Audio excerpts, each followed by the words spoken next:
Now, I've been seeing a lot of comments on the internet with people saying that they're still struggling at level 15, trying to take control points and do all the side missions in the game.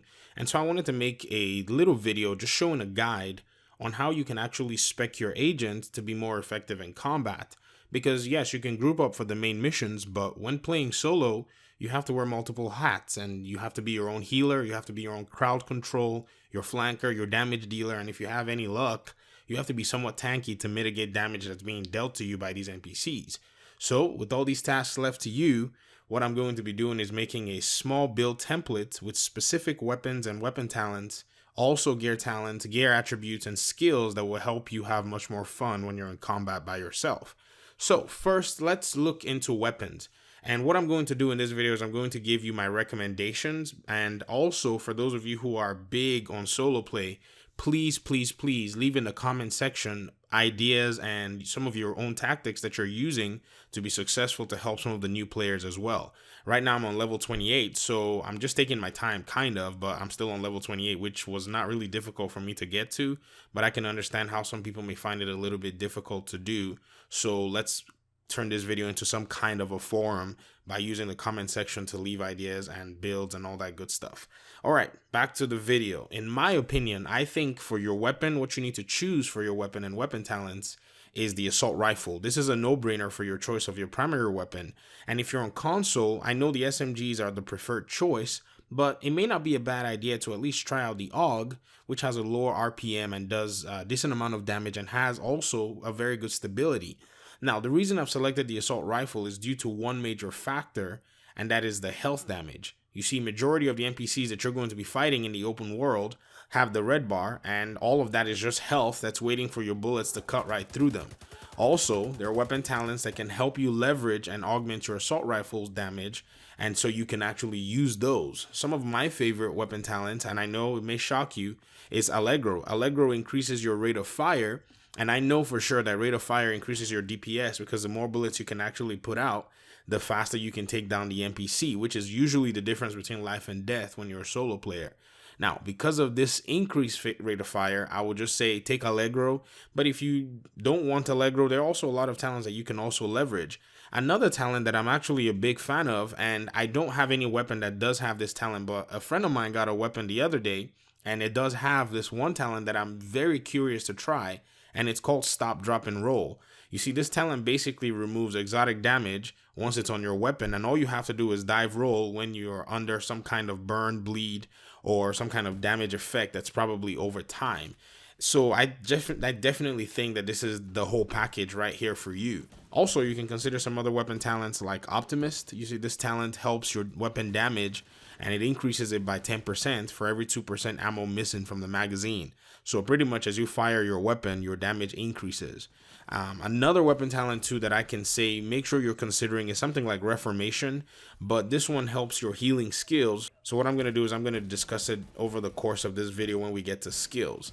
Now, for your secondary weapon, you can choose to run a marksman rifle for long distance encounters, or some people want to run the rifle class, and that's fine, but as long as you're running the assault rifle and making sure you're getting that damage output, I think your secondary weapon will probably be based on your own play style. So if you're maybe in a long distance encounter, you can use a marksman rifle. If you're in a small compact area, you can use an SMG of your choice. I like the MPX and I prefer the Vector, but I like the MPX as the MPX gives me more bullets, more rounds. And so if you can get your hands on one of those, then sure. If not, you can use the Vector or the Tactical Vector, and you can mod those and they can give you some really good damage. The Vector on its own is just 1200 RPM, and you can actually increase that if you get your mods unlocked and get some more RPM out of it. So that's a very solid and powerful weapon. You can do the same with the MPX as well, and those two will give you some really good damage. In fact, the Navy MP5 can also be another weapon that you look to use if you're maybe on console, you're using a controller. And so the game styles are different, but for sure, I know the primary weapon of choice needs to be at least an AR so that you can get all that damage as you're going on. So let's move on to gear. There are certain attributes that I think that you must have. And when I say must have, I mean there's no reason not to have. And the first one is armor on kill. This stat is going to restore your armor for every NPC that you kill. You see, in this case of the example that you see on this clip, I only have 15% armor on kill rolled on my gear.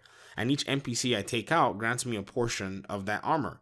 You see, this is not the same thing as health on kill, and so health on kill perhaps will probably be something that we'll be looking into, and if anybody knows any use for now, please let me know. I'm still learning just like everybody else. And also, there are other gear talents and attributes that you can look out for, and they will grant you things like damage to elite. So you're getting armor on kill to heal yourself, and then you need to look for gear attributes that will grant you damage to elites. There are some brand sets that can do it, and once you start getting the brand sets, you start to see some of them that give you damage to elites, and then you're going to see some gear attributes that actually gives you extra damage to elites. And I'm on level 28, and in some cases I found gear that gave me like 15% damage to elites in just one piece. And so you can run a lot of damage to elites, and once you hit those elites, they go down immediately. You can just see that in a game where you have an elite coming at you, once you take that elite out, it usually causes the other NPCs to actually scatter. And you want to take out that elite as fast as possible because they do a huge amount of damage to you. And so you want to focus on them and always go with damage to elites as a PvE player. In this game, especially the Division 2, it's just something that you have to have. And what's the plus is once you clean out that elite's armor, or if you destroy whatever they're wearing, then all that's left is just health. And if you have an assault rifle, you can just pillage through that health very fast. They're not that tanky once you get the armor away. But with the armor and with their big, huge costumes that they're wearing, it takes a lot of bullets to actually destroy them. And you can shoot weak points, but another tactic is to just shoot them on the legs. If you can shoot them in the legs, you can get some damage out of them as well. Now for skills, my preferences are the Hive Revive mod and the turret, the assault turret. Now most of you are probably wondering why I have no healing skill like a chem launcher or a repair drone.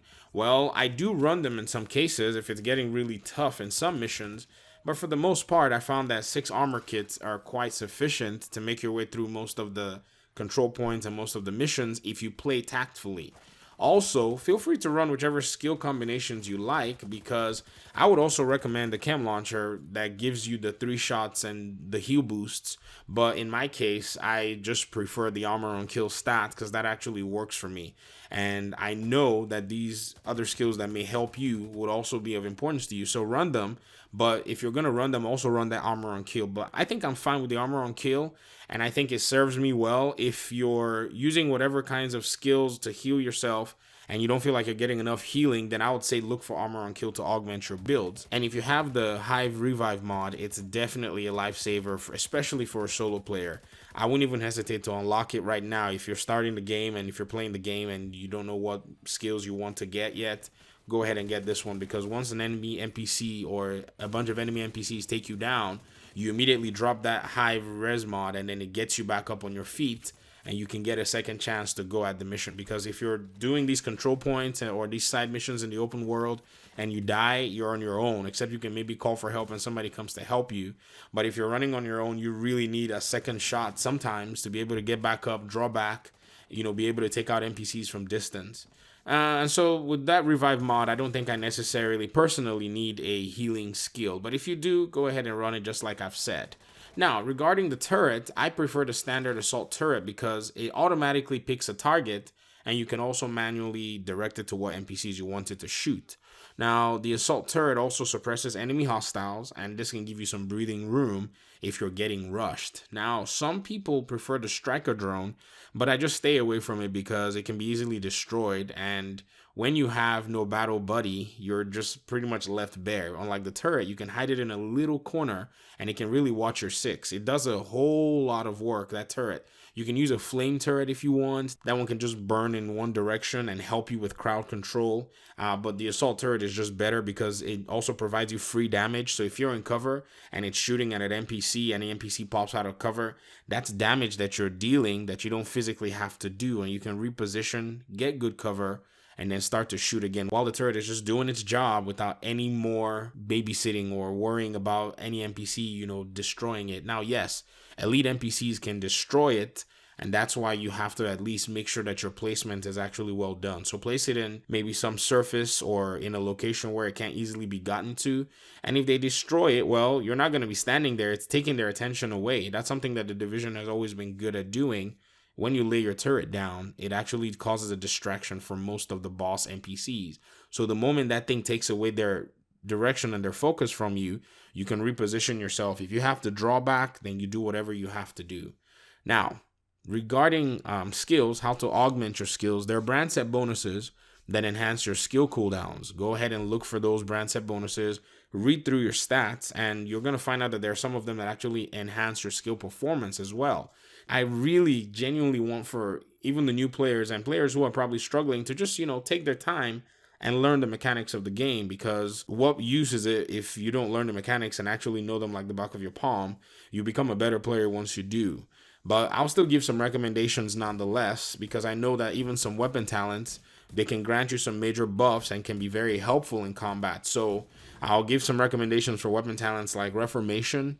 Reformation helps you with headshot kills, and this increases your skill repair and healing by 25% for 25 seconds. So if you're probably running maybe a repair drone, or maybe you have like a chem launcher and you take out a target with the headshot, maybe you're running a sniper build, then this is actually good for you. I genuinely think it's kind of better with the drone, a repair drone, because that way you don't have to pop any kind of extra healing to get this. And so the drone just gets that improved healing automatically once you take out an enemy with the headshot. Now also, if you're able to get your hands on the talent called Preservation, this one actually gives you 5% armor repair over 3 seconds. And if you get a headshot kill, it improves the repair. So this is kind of maybe better than Reformation in the sense that it's not necessarily tied to headshot kills, but headshot kills can actually help improve your armor repair. So with your assault rifle, you're running around, you take out one NPC, you get 5% armor repair. You take out another NPC, you get another 5%, and you take out another NPC, you get 15%. If you pair that up with, like 15% armor on kill stat, by the time you take out one NPC, that becomes 20% armor repair, even though 5% of it is going to show up after 3 seconds. But if you take out 2 NPCs, you're now looking at 20%. And if you're even using Reformation, you add all of that together, all of that kind of armor repair is just crazy that you can heal yourself without even touching a skill any more than you already are. So these are ways that you can augment your build. These are ways that you can change your players' specs in order to get good use out of it. And so with armor on kill, weapon talents like Reformation, Preservation, there are also gear talents like Berserk, Optimist. These talents do a good job when it comes to buffing your damage. And so look at them and see what actually runs. But the things I will say that are critical are running a turret, using an assault rifle, and getting those damage to elite buffs as much as you possibly can. Those are going to be game changers for you, because you're going to be healing yourself. You're not going to have to rely on armor kits. The animation to put on an armor kit versus armor on kill is just worth it to always get armor on kill. Now, yes, use your armor kits. Sorry, I said med kits. But it's just better in that sense. It's automatic. And so with armor on kill, talents like Reformation, Preservation, maybe health on kill, maybe some buffs that will help your armor repair, you're able to play the role of a healer, especially with your skills if you want to run those skills. And if you're running the revive mod, you can also play a revive person for yourself. And if you have your turret, your assault rifle, you stack stats like damage to elites, you're able to actually do some really solid damage for any NPC that you get a hold of. And so this makes you a damage dealer at the same time. So at this point, you're officially a one-man army, and you're able to do some really serious stuff. If you need crowd control, well, you have your turret there, and it's going to help you a lot. And you can also use it as a flanking mechanism. You can place it to your right or to your left, and it will prevent enemies from flanking you. And so all in all, the decisions are yours, and these are some of my most important recommendations.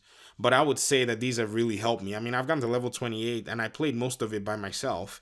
I mean, yes, I match made for most of the missions, but really I could have soloed a lot of those missions by myself, and I did solo most of them. And I ran with just one other friend to do some open world missions, which I pretty much helped him, and then I've started doing my own myself, and I'm leveling up. So it shouldn't be too difficult. Yes, there's going to be a lot of dying and trial and error. That just happens to everybody. And if you're limited on time, then I would say that this is actually very critical for you to pay attention to, because you need to spec right, because every time you log in, you want to use the most out of your time. And I think these are going to help you very much. So thanks once again. Leave comments in the comment section. I appreciate you guys' time and audience. And I guess I'll see you in my next video. Peace.